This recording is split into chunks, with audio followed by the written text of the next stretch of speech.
humans. Because if they truly were such terrible monsters, then it was incomprehensible that someone could vote for them and support them. That was a really big problem.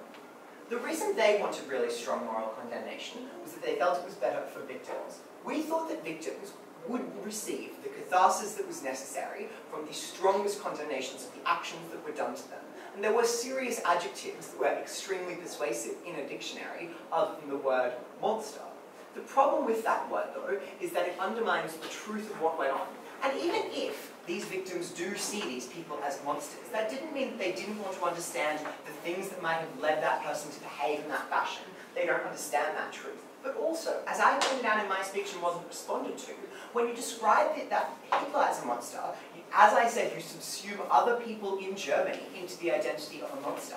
That meant every Jewish person in that state, because of that historical narrative, felt like they were still living in a state full of monsters. They weren't, and they shouldn't feel like they are. Second question in this reply, what happens to recovery? Firstly, and most importantly, the word monster allows states to point the finger without accepting any of the relevant blame.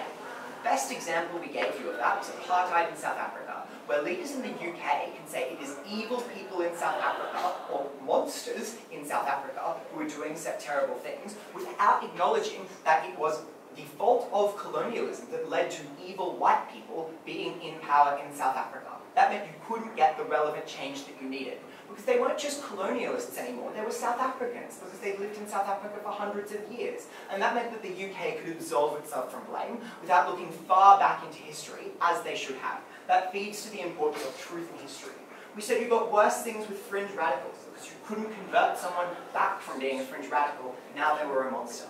We said that you couldn't engage with states like North Korea anymore, because those people were simply monsters and not complex people with whom we can engage diplomatically. We told you at second it was bad for state relations. We had no response. Mr. Speaker, you could say someone was evil and acknowledge that they were a human.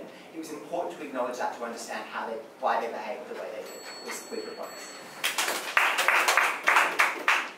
Thank you, affirmative reply for the speech. That concludes the round. Please cross floor, shake hands, and meet outside for a couple of minutes.